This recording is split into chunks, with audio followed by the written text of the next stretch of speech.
ce moment, à chaque fois que j'essaie de tourner du Higurashi, il y a un brouillard de merde, ça fait une luminosité de merde et c'est dégueulasse, ça ressemble à rien. Enfin bref, salut à tous, on se retrouve pour cette review des épisodes 20 et 21 d'Higurashigu. On s'approche encore plus dangereusement de la fin. Je vais pas me répéter sur ce que j'ai dit la dernière fois, hein, mais je ferai exactement la même intro. Ça commence à m'inquiéter un peu la façon dont on s'approche de la fin alors qu'il n'y a clairement pas de quoi faire une conclusion maintenant. T'as encore plein de trucs à développer mais je suis pas sûr que ça va bien finir cette histoire. Remarque, après si c'est pour faire une saison 2, pourquoi pas. Mais vu comment c'est parti... Bon, je préviens tout de suite, je ne vais pas parler du début de l'épisode 20. Voilà, j'ai assez dit ce que je pensais de tout ce délire à Sainte-Lucia dans la review précédente. À ceci près que c'est pire ici. Vraiment, le début de l'épisode 20 est un calvaire à mater, c'est horrible.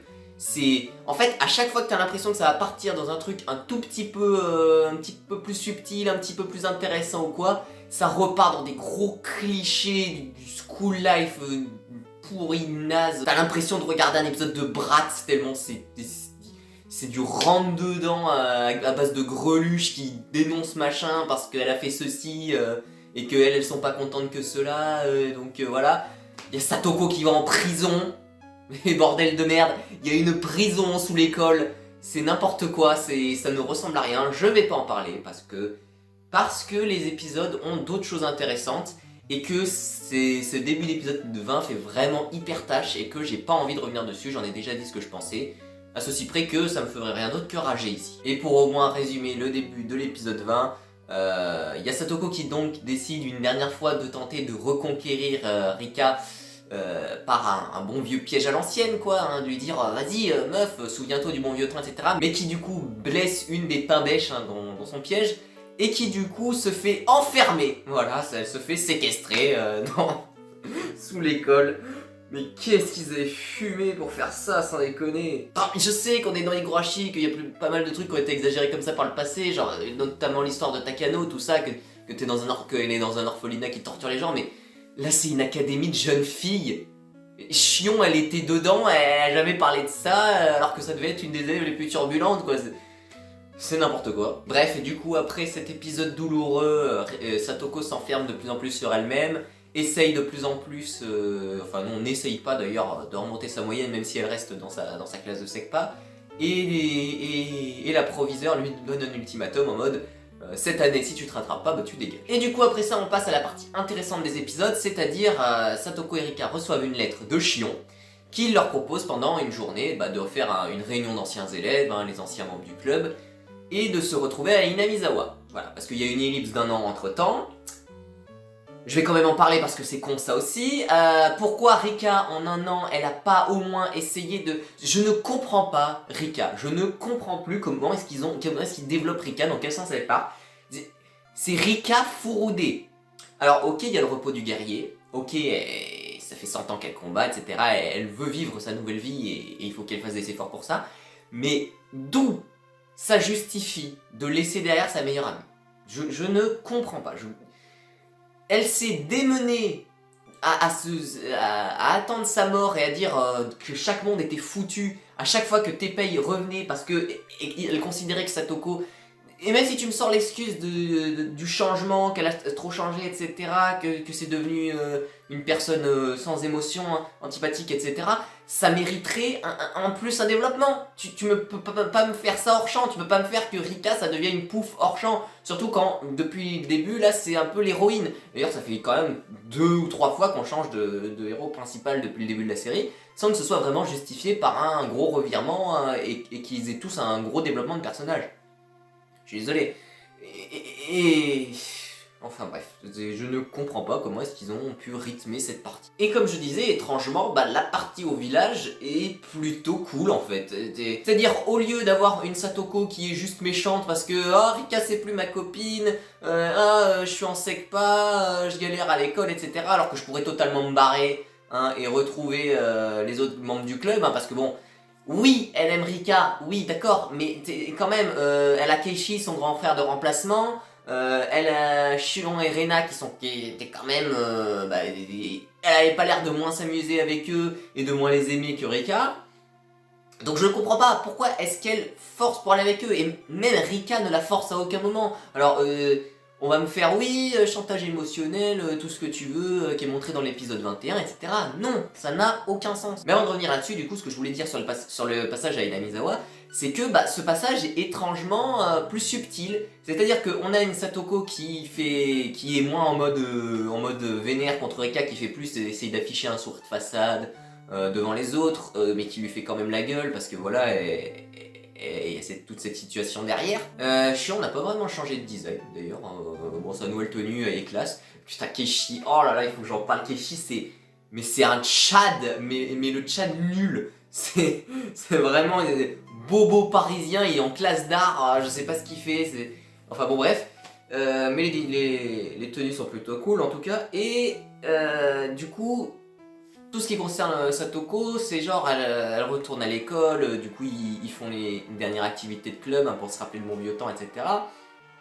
Ce qui la pousse encore plus du coup à se dire ah j'étais vraiment trop bien à l'époque, j'aimerais que ça revienne comme ça avant que je me fasse enfermer dans des prisons au sous-sol d'académie de jeunes filles, voilà. Après ça, t'as même un passage plutôt émouvant où elle se rappelle tout ce que ses amis représentaient pour elle et tout ce qu'elle a laissé derrière elle. Et après la fin du jeu du club, il y a le retour à la réalité où elle se balade un peu dans Inamizawa toute seule et où elle se rend compte que tout a vraiment changé, son ancienne maison est détruite.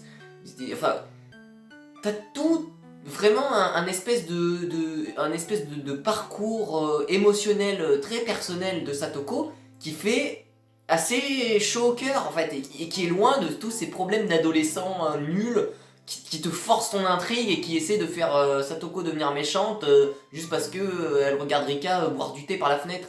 Voilà, je sais pas, pour moi je trouve quand même que c'est vachement mieux écrit, une scène comme ça, que n'importe quelle scène qui a été faite à Sainte-Lucia. Après je suis sûr qu'il y en a plein qui vont m'expliquer que oui mais t'as pas compris, c'est parce que chaque scène représente ça et qu'en fait ça joue sur les non-dits, que Satoko, en quelque sorte que Rika fait du chantage émotionnel mais que après comme elle a sa nouvelle vie, elle délaisse Satoko et que Satoko elle a du mal à tourner la page, etc.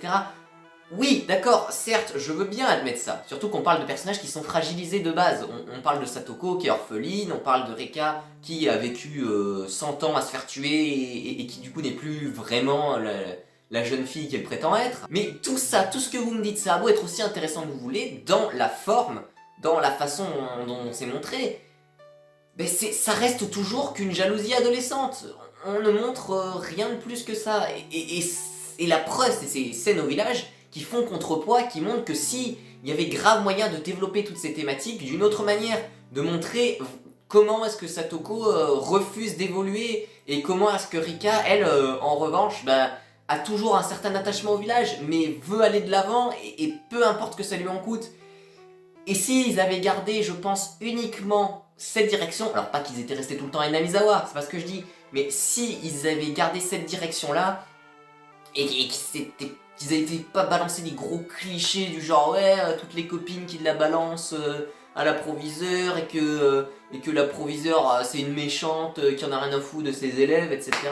Qui te détruisent totalement toute empathie que tu pourrais avoir parce que finalement t'as juste l'impression de voir les personnages empiler des clichés censés justifier la situation et au final on te balance des explications tarabiscotées qui font un peu sens, tiennent debout finalement, mais qui ont des pieds tellement en verre que t'as juste envie de les balayer pour que ça te dégage et regarder un meilleur truc. Non, moi ça me touche, ça arrive pas à me toucher. Voilà. Et je comprends un peu mieux avec ces scènes au village justement pourquoi est-ce que ça arrivait pas à me toucher, parce que ça fait contre-exemple. Enfin bref, on avance dans l'intrigue et Satoko trouve au temple... Alors je pensais qu'elle allait trouver la Soul Démonicide parce que c'est vrai que ça fait un moment qu'on n'a pas revu celle-là et qu'en plus apparemment...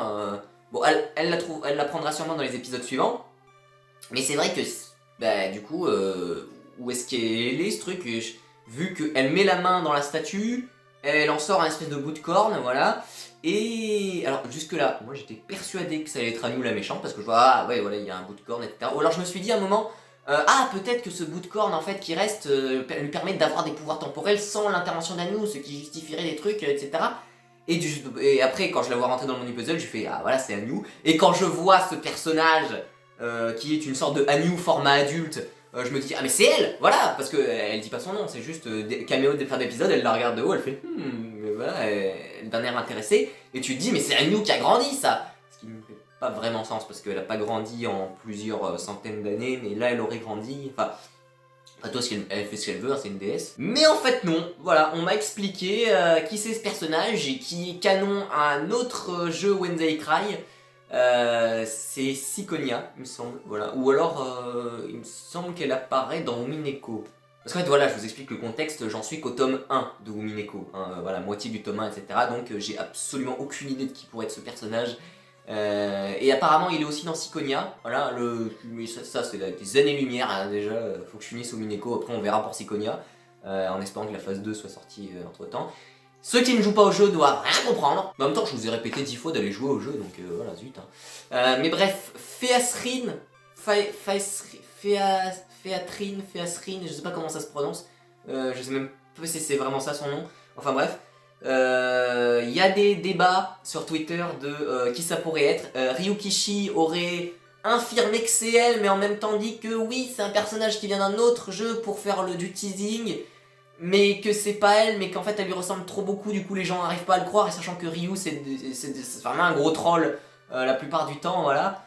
Rien que sur la communication de goût, hein, ça se voit, au début c'était censé être un remake, ensuite c'était un reboot, et maintenant c'est une promotion pour la suite, la phase 2 de Ciconia il me semble. Voilà. Ce qu'on va faire, c'est qu'on va ignorer l'identité de ce personnage. Voilà, dans ces reviews, on va se contenter de se dire, voilà, c'est pas grave, on peut pas comprendre tout le délire métaphysique, tout le délire au niveau des dieux et des anges pour le moment. On va se concentrer sur l'intrigue, et peut-être un jour, quand on arrivera à Ciconia, on en parlera. Je suis désolé si vous avez déjà tout lu, que vous connaissez par cœur et que vous savez exactement qui est ce perso, et que vous avez vos propres théories, mais on va pas en faire ici. En tout cas, l'apparition de ce perso qui est plutôt surprenant parce qu'en fait, c'est pas juste l'apparition d'un perso qui vient d'un autre jeu et mais qui se comporte comme si elle venait d'Higurashi. Non, elle te parle de termes que tu comprends pas si t'as pas lu les derniers trucs, voilà.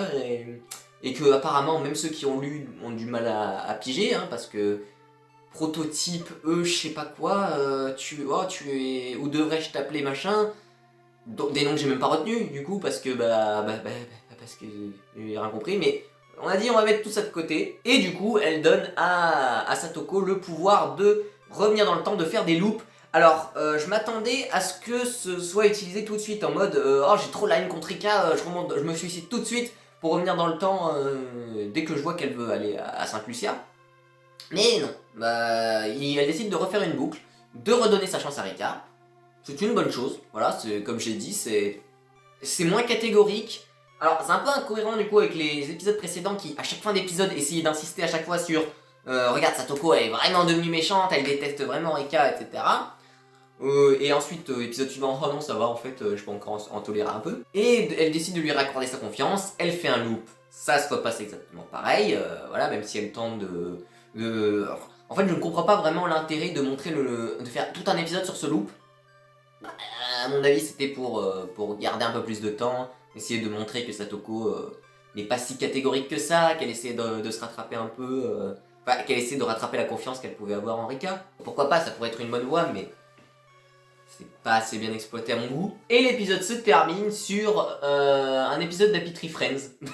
Voilà. Je suis désolé, la scène du suicide est hyper symbolique. Voilà, je pense que c'est la scène la plus symbolique qu'on a eue depuis presque tout le début de l'anime. Enfin, il y a eu d'autres trucs plutôt intéressants, comme je disais, mais voilà, c'est la scène de cette nouvelle intrigue qui est la plus forte, clairement. Parce que on a une Satoko qui est poussée au bord du désespoir, mais qui en même temps retrouve elle se détruit elle-même dans l'espoir non pas d'avancer, mais de revenir dans le passé. On a cette symbolique d'une Satoko qui sait tellement plus quoi faire pour avancer, qui refuse tellement catégoriquement de devoir laisser Rika de côté, voilà, même si c'est pas appuyé par les épisodes précédents, et même si l'ambiance générale, pour moi, ne permet pas vraiment de faire une scène aussi forte, qui marche comme elle devrait, ça reste une scène quand même qui, dans l'idée, est hyper forte. Le problème, c'est que derrière tout ça, t'as un enchaînement de mise en scène ridicule, je suis désolé, voilà, avec, encore une fois, toute cette ambiance de « Oh, tu m'as trahi, Rika, espèce de connasse, comment t'as pu oser m'abandonner ? Oh, mais je ne t'ai pas abandonné, c'est toi qui te laisse, c'est toi qui cause ton propre échec, quelque part, voilà, traverse la rue, trouve un métier, c'est un peu l'idée. » T'as toute cette ambiance de brasserie, de pain-bêcherie qui est super chiante. T'as pendant ce câlin symbolique, Satoko qui claque des doigts et qui active son mécanisme de piège. Comment ça marche? On ne sait pas, hein. Heureusement qu'il n'y a pas quelqu'un d'autre qui a claqué des doigts dans la salle. Et je chipote pas, je suis désolé, là je ne chipote pas. Parce que le but d'un piège, c'est quand même que l'activation, c'est que la mécanique soit bien huilée. Si en fait c'est juste tu claques des doigts et il y a n'importe quoi qui tombe n'importe où, c'est nul. Même au début de l'anime, elle tirait des cordes pour activer son truc. Bon, ça aurait été un peu ridicule de lui faire tirer une corde là, je suis d'accord, mais je sais pas, tu trouves autre chose. Bref. Et surtout...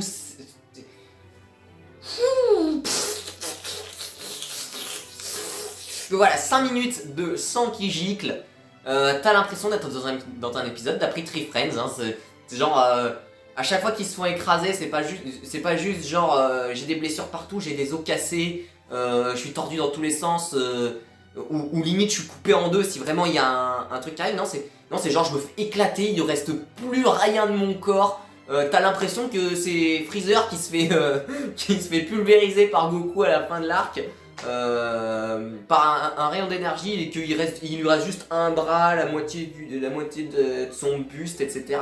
Et que Rika va revenir en mode mécanisé. Ça ne marche pas comme mise en scène, je suis désolé. Higurashi avait l'habitude de faire des scènes de mort, de suicide, qui étaient hautement plus impactantes parce qu'elles étaient d'autant plus réalistes. Ou en tout cas, à chaque fois que ça partait un petit peu dans le n'importe quoi et que ça l'était moins, au moins il y avait ce côté spectaculaire mais pas over the top en fait. Genre la scène notamment de l'épisode 4, encore une fois, le duel entre Keiichi et Rena, il est un peu abusé, évidemment, mais ça reste quand même méga impactant parce que t'as vraiment l'impression de voir un combat mano à mano, il y en a vraiment un qui en ressortira pas. Que là, c'est... Voilà, moi j'entendais des... au générique de fin au lieu de la vraie musique, quoi, je suis désolé, moi ça me sort un peu du truc. D'ailleurs je fais une parenthèse parce que je dis assez suffisamment de mal du premier animé comme ça pour lui reconnaître quelques qualités quand je peux. C'est que les scènes de meurtre, au moins dans le premier animé, elles reprenaient toute cette esthétique du VN et elles étaient pas complètement abusées. C'était pas... T'avais pas l'impression d'être dans Goblin Slayer, quoi. T'avais pas l'impression que le but c'était juste de voir des yeux sortir des orbites et des mecs quand ils se font trancher en deux, que ça gicle jusqu'à l'autre bout de la pièce. Enfin, voilà, je trouve que c'est de la violence trop récréative pour le ton que la scène est censée avoir. Et on finit sur cet ending. Alors il n'y avait pas eu de clip pour l'épisode 20. Je m'attendais du coup à ce que ça reste tout le temps comme ça, je me suis dit oh, quand même c'est un peu... c'est pas ouf. Avec le clip, la musique passe beaucoup mieux. Voilà, je dis pas que j'en suis toujours amoureux comme j'étais amoureux du premier ending, mais avec le clip, en fait, je trouve que ça rajoute une certaine ambiance. Alors, je parle pas japonais, donc je sais pas si vraiment la tournure ou quoi colle bien à l'ambiance du clip, mais en tout cas dans la musique, ça se ressent un peu, je trouve. Et l'ending est au moins aussi joli que le premier, voilà. Même peut-être un peu plus parce que t'as cet effet de rotation en première personne qui te montre le défilement de chaque étape du retour dans le temps de Satoko, et que Satoko, etc. L'opening a un peu changé aussi, c'est vrai. On voit la boîte à surprise au début, on voit la Féasrine, on va l'appeler comme ça, au lieu de la silhouette qui l'a représentée, et dont on était tous persuadés que c'était à nous, hein, justement, mais voilà. Je sais pas quoi en penser toujours de ce personnage, je me dis que quelque part ça aurait été plus logique de faire revenir à nous, mais que de l'autre côté, si c'est pour faire de la promotion, bon bah y a pas le choix. Hein. Mais j'espère au moins qu'ils vont nous donner une petite explication parce que c'est bien de faire de la promotion pour Syconia, mais en fait, on n'en est pas tous au même point. Et je suis sûr que même les fans japonais en sont pas tous au même point. Qu'en plus, si c'est juste pour ramener un personnage et qu'il est là, mais qu'il sert juste de fonction, bon moi ça me donne pas spécialement envie de dire Syconia, j'ai peur de découvrir ce perso là quoi. Enfin, je veux dire, oui, alors ok, son design est plutôt classe, mais si elle est juste là pour faire genre, ah tiens, je te donne des pouvoirs, salut, on se revoit dans la phase 2. Pas ouf quoi comme teasing. Et bref, en tout cas ces 2 épisodes étaient, si on retire le début de l'épisode 20, plutôt sympathique. C'était un peu plus ce que je m'attendais à voir. C'est dommage que la prémisse de ça, la base de cette histoire, soit basée sur les épisodes 18 et 19, qui sont pour le coup pas ouf. Toujours, hein, je suis désolé, je maintiens ce que j'ai dit. Il y a beau y avoir une tentative de fond, il y a beau avoir des non-dits qui peuvent justifier certains points du scénario dont j'avais pas parlé, il y a beau des interprétations qui peuvent avoir du sens, c'est une cohérence au pied de verre pour moi parce que c'est pas appuyé par une mise en scène assez bonne et des idées de rythme assez bonnes. Enfin, tout ce qui fait le fait de regarder un animé et que c'est pas juste un synopsis quoi. Parce que si c'était juste un synopsis, je me dirais putain génial, trop bonne idée. Là c'est mise en forme d'animé, c'est... du coup ça marche pas. Au moins la fin, comme on reviendra plus à Saint-Lucia, j'espère, pas avant l'épilogue au moins, j'espère au moins que les derniers épisodes vont réussir à nous proposer quelque chose d'assez fort, vont réussir à nous proposer des scènes qui jouent un peu plus sur la nostalgie d'Higurashi, parce que c'est le sujet de l'histoire, la nostalgie, tout ce qu'endure Satoko, la nostalgie de Satoko, l'envie de s'en détacher de Rika. J'espère que ça va jouer un peu plus là-dessus, de manière plus higurashienne, et que ça va nous offrir au moins un beau spectacle pour la fin. Voilà. Quitte à ne pas avoir le chef-d'œuvre de 2020-2021. Et du coup, on se revoit dans 2 semaines pour les épisodes suivants. Salut!